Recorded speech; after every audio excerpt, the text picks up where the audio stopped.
What's going on, guys? This is Dan Rod here in the garage, working on the old Camaro here.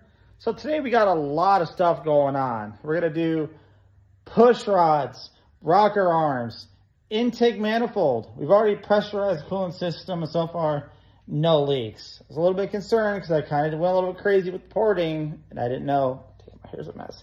I didn't know if I had to hit a water jacketer or not when we were porting. But good news, we did not. So yay us. Anyways, guys, let's get at it. So the first thing we're going to do here is these rocker arms and everything else, the valve train. So I got a little container full of oil here, and this is brand new oil. And I'm kind of just dipping the end of the push rod into the hole there and shoving her in. You don't really need to go crazy because we didn't really rebuild this engine, so there's still oil inside of the galleys. So just a little bit of lube will work good. And I'm just gonna keep, shoving them inside of there. And I'll check back with you guys in a little bit, okay? Okay, so we got all the push rods in on this side here. One thing I do want to point out is when we did the porting on these heads, also don't forget, we went in and we took out the lump for the rocker arm bolt. So you're going to want to use this. It's thread sealant on all your intake valves. You're going to want to put thread sealant on there just because if you don't, you're going to get a vacuum leak. Or you're going to start sucking oil inside of the intake port, and you don't want to do that. So another thing is you want to try to torque down the ones that you can see which, from this angle here, you can see which ones are up and which ones are down. You want to do the ones that are down. And then spin the engine over and then do the ones that are up. So like on this cylinder back here, you see that the exhaust port is actually, yeah, that's intake. This one here, the intake port is open.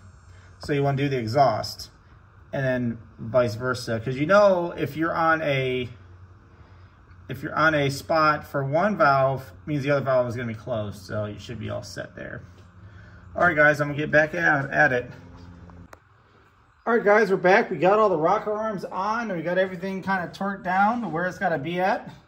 We just got to get some oil on these bad mother truckers, and then we'll go from there. So the next thing we're going to do is we're going to go ahead and hook up the ground straps on the back of the heads and then go ahead and set our intake down. I'll be right back, guys, all right? Okay, guys, so we're back here. We got everything kind of oiled down inside of there, and I got the gaskets on. And this is the intake that I kind of redid. So I ported all this out, and man, there's a lot of rough castings. These intakes, they're not bad, but they could be better. So pretty much for the short turn radius inside this intake it's just rough. I literally had sat there with sandpaper, a long strip of sandpaper, and just worked it in and out, just trying to get rid of some of that casting because I can't get down inside there with the carbide cutter, with the cutter. So I had to do what I can. So we revised some stuff with this intake here. I know in some of my previous video a few months back when I was bringing the car over here, I had the regulator on this side. I moved the regulator back to this side, and then I'm gonna have to redo the wiring going to the sensor because this is my fuel pressure sensor that I have tied into the computer for the EGR. There's a math formula on HP tuners that I have where it gives it the correct signal and tells me the right pressure. And I verified it off of a mechanical gauge. So it's like a pound or two off. So not a big deal. So anyways, so what we got here is this is the feed coming off of the engine. This is going to get replaced. I don't like these swivel. They seem to leak a lot. Probably my fault getting eBay stuff, but we'll talk about that later. So anyways, it's going to come in through here. It hits this guy, and then it splits this rail here and this rail here. And then it crosses over underneath the throttle body, and everything goes to this regulator. And out the bottom of the regulator, it will go into the return line for the fuel system. So get more consistent fueling, get more consistent pressure. Now, I'm kind of building up towards the end game here, which is probably going to be forced induction. I may get a new one of these and go from a 10 to 2.6s. And then I may go ahead and just take all the metal lines out of the car and just run a 10 AN from the tank all the way up to the engine. And then go from there, and then have probably keep the hard line return line to the tank. I mean, you really don't need to upgrade that. It's a return line. It'll be fine. Probably going to end up running a hop switch somewhere on this intake. I'm sure I'll have the intake off before I do all of this. So probably back here, this nice little spot here, I'll probably drill and tap this out and get a 2 PSI hop switch to where when it detects 2 PSI, it's gonna kick on a secondary pump in the tank and feed the demand. These injectors will probably get upgraded to 8 to 80 pound-hour, if not more. So, plans for the future. These, this rail here will support that. Take you over here to the pressure gauge. Been holding pressure for a little bit here. And I haven't seen anything coming out of the heads or coming out of anything else. So, which is good. It means we're not gonna have any coolant leaks. Because this car, I always did kind of smell a faint smell of coolant. I've never seen anything on the ground. I've never seen anything where it wasn't supposed to be. Nothing on the floorboard. So, I don't know. But we know that we got it. So we're gonna go ahead and get this intake on the car, and I'll see you in a little bit. Okay guys, back.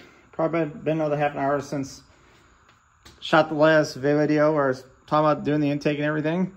So we got one of the valve covers on. It's just on there just to keep the dirt, trash, everything out of the engine. And I got a funnel in there because I put the oil that I had in the clear container inside of the engine. So putting on the power steering bracket here, and then we're gonna put the other valve cover on, and just trying to, like I said, just keeping the inside of the engine clean. We don't want anything falling down inside this thing. We put a lot of work into it. So yeah, everything went on good. Torquing down these intakes, one thing you really got to make sure that you're doing is starting from the middle, spreading yourself out. It's just like doing a set of cylinder heads, and just nice and easy, just snugging it down and then coming back again, snugging it down more and snugging it down more. And there's a torque spec, I just don't know it. I've never had a vacuum leak with this, so I'm not really too worried about it. But yeah, that's what we're doing here. Just giving you guys a little bit of an update. I'm working on a rig to where I can actually do time lapses and stuff and show you what we got going on. But we're gonna get the other valve cover on. We're gonna get the power steering pump on. Actually, we're gonna get the valve cover on, then the power steering pump on, and then go from there. We're not gonna do the headers today just because I don't have the other catalytic converter here. It's at home. And I ordered a V-band because I want a V-band connection on where my cats connect to the rest of my exhaust. So actually, the V-band is going to go from the headers to the cat. This reason being is that my headers are too long. So I take it underneath the car here. There's a little passage there. The exhaust has to hit that passage. I've been kind of over there more, not right there. So I have to shift everything forward to get it to where I want it to be at for everything to work out. So that's what we're doing with the header and everything else. But all right, guys, I'm gonna get back to work here. Okay, guys, so that's gonna about wrap it up here. It's about 5 o'clock in the afternoon on Sunday, and so what we started with, we made some pretty good progress. I'm pretty happy with everything. We're getting closer to firing this car up, and I do want to say thank you to everybody who has come along for the ride and has been has been loyal followers of the channel. Also want to welcome any new subscribers that may have come, and I need you guys to do me a favor. Just like, share, subscribe. It helps the YouTube algorithm out, and it'd be much appreciated. So things we got to still do is get the driver's side header on. I'm going to V-band that one. I did not V-band the passenger side one because I just don't think it needs it. I think the seal on that one there is just fine. Driver's side, like I said, I have to do some trimming, and as far as trimming the passenger side, I can take the V-band. I can take the clamp loose on the catalytic converter. I can slide it in and out, and it'll be fine. So I'm not too worried about that. Not a big deal. Anyways, so we got that header on there, and there's still some more bolts I gotta throw in there, but I don't need to update you guys on that. And these valve covers, like I said, are only on here just to kind of keep the trash out of the engine. I do need to do some more wiring work because I need to make this plug here, my fuel pressure sensor, go over to here. I have to get electrical tape, slice that harness apart, take the wire out, probably extend the wiring, get it over there, which isn't a big deal. Then, yeah. Waiting on fuel lines here, so it looks like my fuel line does work.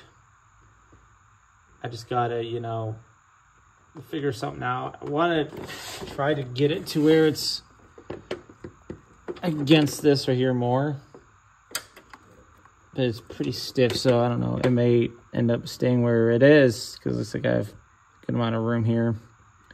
I have some of that heat shield stuff I'm going to try to shove over there to keep those lines from getting hot.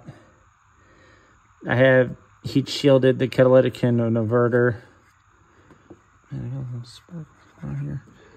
Sorry, scroll moment. So all in all, it looks like everything's going good. Well, guys, that's going to do it for me for today. Do me a favor, like I said, like, share, subscribe, if you could be so kind. Stay tuned. We're going to fire this thing up soon. And I love it if you guys could join me in starting this car up and actually hearing what all the work went into.